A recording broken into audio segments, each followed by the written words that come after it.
vamos falar sobre o último passo. Então vamos lá, fez a entrevista técnica. Qual que é aliás, o último passo não necessariamente, mas qual que seria o próximo passo? Teste técnico, certo? É isso aí.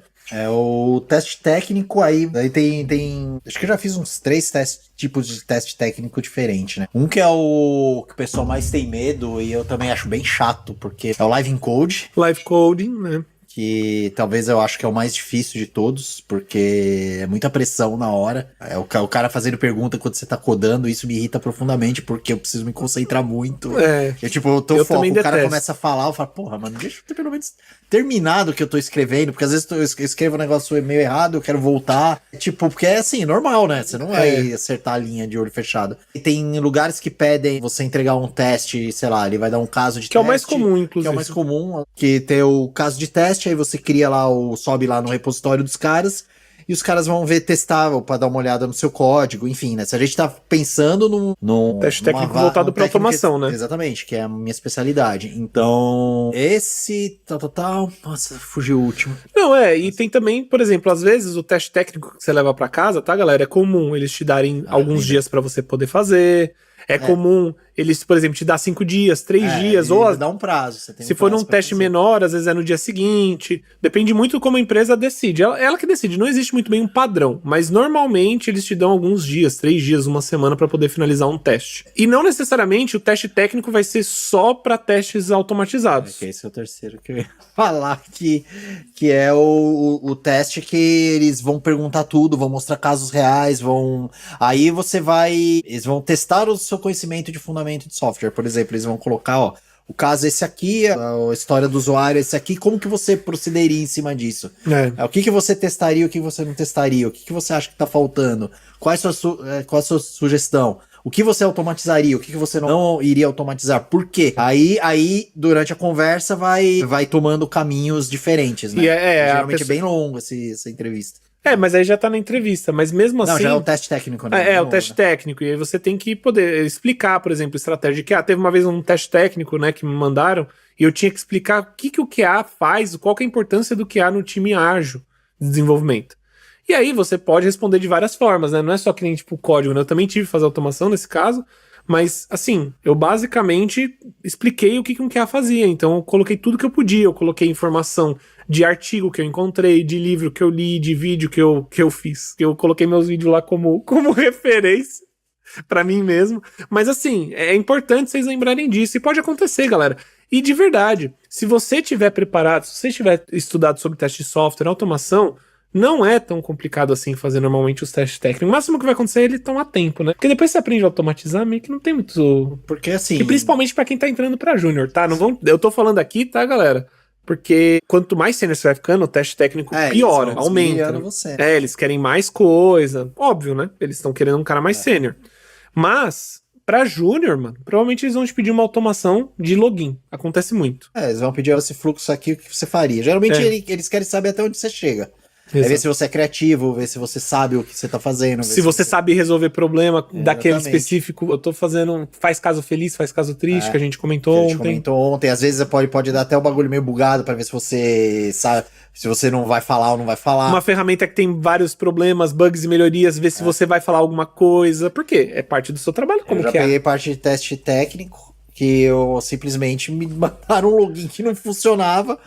Eu já falei pro cara, olha, meu... Não tá funcionando. Eu mandei o screenshot, tá devolvendo isso aqui. E era a primeira parte do teste sem eu saber que era o teste. O cara só queria ver se eu ia ver antes, olhar e testar. E testar, porque ele tinha marcado um dia. Só que eu vi antes e o cara falou, mano, tá, beleza. Essa é a primeira parte do teste. Aí ele mandou a URL certa. Pegadinha.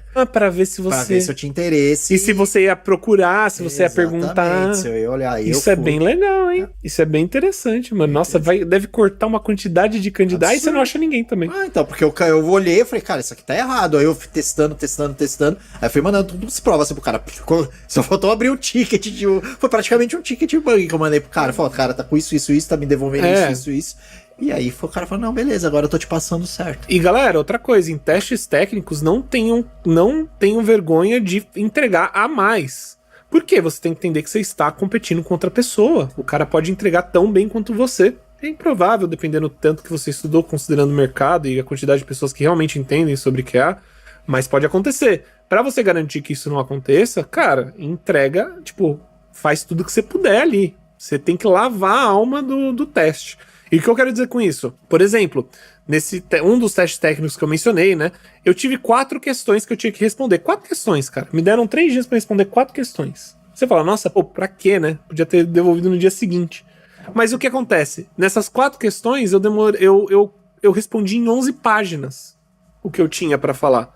Tinha imagem, tá, galera? Deixar claro, tinha imagem ali. Mas por que eu fiz isso?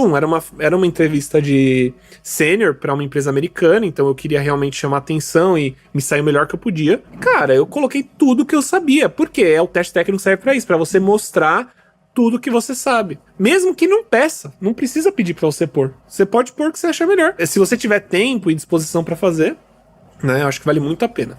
E, Joey, agora vamos fazer assim, galera, ó, eu vou falar sobre a última etapa, né, que a gente costuma ter em entrevistas, óbvio, lembrando, não é uma regra, tá, mas é comum ter esses tipos de etapas, essas 4 etapas que a gente já mencionou 3 delas, a gente vai falar sobre a última. Vamos dar essa informação pra vocês. Vocês vão fazer todas as perguntas que vocês quiserem agora, tá bom? Então podem perguntar aí no chat, tanto do Instagram quanto do YouTube. Pode perguntar à vontade e a gente vai vir respondendo e finalizando, tá bom? Então vamos lá, ó.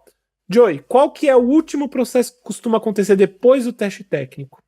Então, ou você entra numa conversa com o responsável geral da área, ou o CTO, ou digamos assim, alguém grande lá, que ele quer te conhecer. Porque às vezes o líder técnico falou bem de você e falou, pô, não, eu quero conhecer o cara, quero conversar com esse cara pra ver qual é, né? Eu já assim, numa das entrevistas eu conversei lá com um dos caras grandes da Ericsson, né? Ah, tá, legal. Então, inclusive na época eu tinha passado nessa entrevista, inclusive tenho contato dele até hoje. Ele era o responsável do responsável por toda a parte da tecnologia lá dentro, né? Entendi. Então é aquele cara que provavelmente você vai ver de vez em nunca se eu estivesse trabalhando lá, mas ele é um cara importante, né? Como se fosse o Big Boss, né? O cara que tá muito acima de você. E aí ele quer saber, e geralmente nesse aí ele não vai sair fazendo as perguntas que já foram feitas 1 milhão de vezes. Ele vai querer... Vai ser um bate-papo. Geralmente, por incrível que pareça, é o mais tranquilo, né? É um bate-papo informal. Ele vai querer ver como que você... Ah, pô, o cara gostou de você, então me fala um pouquinho mais de você. Eu sinceramente, acho a parte mais tranquila... Depois do recrutador. Depois do recrutador. Mas assim, cara, se bobear, acho que tá mais tranquilo. Porque você tá quase 100% o cara quer te conhecer. É assim que acontece. Acontece muito. Pelo menos comigo, né? Não, já aconteceu comigo também. Eu fiz, por exemplo, com a Amaro, que é uma empresa de roupas que é de São Paulo. Eu fiz entrevista com o CTO também. Na verdade, eu fiz com o CEO na época, não foi nem com o CTO. Eu também já fiz com diretores, né? Normalmente é mais pra conhecer mesmo. Se você chegou naquele processo, é só se o cara não gostar de você. Tem um azar. Ou ele tem uma indicação direta pra ele. Aí, beleza. Aí talvez você não passe. Mas se você chegou ali, é muito improvável que você não vai passar. A não ser que você xingue o cara, né? Você, sei lá, mano, fala alguma coisa muito fora da curva, assim, desde que você encare isso só como um próximo passo. E no meu ponto de vista, nas minhas experiências que eu tive, eu sempre achei a parte mais tranquila na hora de você conversar com o dono da bola, porque se você passa... Porque qual que é o objetivo do líder técnico, qual é o objetivo do recrutador é fazer essa peneirada pra levar os melhores candidatos pro cara. Geralmente, quando você tá falando com o CTO, é que você é o cara escolhido. E porque o CTO não tem tempo de entrevistar 10 pessoas. Não tem tempo de entrevistar 5 pessoas. Ou o cara, o Big Boss lá. O cara tá com a agenda cheia. Ele não vai querer entrevistar. Ele quer, cara, me fala. Era o que eu ia falar.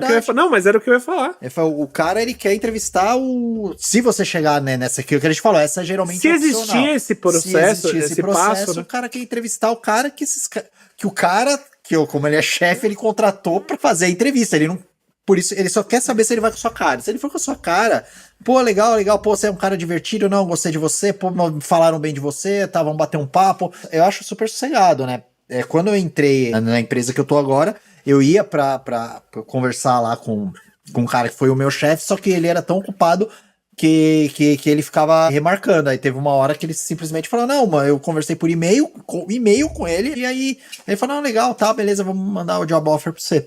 Mas, assim, assim, não sei, acho que eu fico tão nervoso, às vezes, nas outras, que chega nessa parte, eu tô 100% confiante que o cara vai, pelo menos vai querer me conhecer, né? E, assim, se você chegou lá, você tá sendo 95%. Só uma pessoa. Só uma pessoa mano, a não ser que seja uma empresa extremamente pequena, pode acontecer. Empresa de 10 pessoas, empresa de 5 pessoas. Assim, né, aí você vai passar tudo, não vai ter recrutador, talvez nem tenha teste técnico. Aí o cara vai direto só na conversando lábia. com você. Eu também já tive isso aí de uma empresa que ela até fazia sistema para advogados. Conversei direto com um cara, né? O cara, puta, mano, o cara veio direto pra mim e falou, cara, eu desenvolvi. E era ele mais um, falou que desenvolveu um sistema, não sei o que, precisava testar porque o sistema tava todo quebrado, não sei o que, não sei o que, não sei o que. Acabou não fechando porque, tipo, o salário não me foi interessante. Eu tava com outras propostas na época, mas eu queria participar, né? Participar da entrevista, conhecer e tal, enfim. Mas assim, se a empresa for grande, geralmente é os processos que a gente falou, o recrutador, a entrevista técnica, depois você vai o teste técnico e a conversa, sei lá, com o Big Boss, o CTO, enfim. Perfeito. Com o Big, com o importante, né? Conversa com a pessoa importante lá da área. Mas é isso, galera. Esse é o processo de entrevista mais padrão que tem, né? Que a gente costuma ver. Se tiver coisa diferente, vai ser uma ou outra, e é uma opção da empresa, tá? Mas isso daqui que a gente passou pra vocês, sinceramente, vocês conseguem estar preparados para 99% das entrevistas. Em relação a, né, saber o que vai acontecer.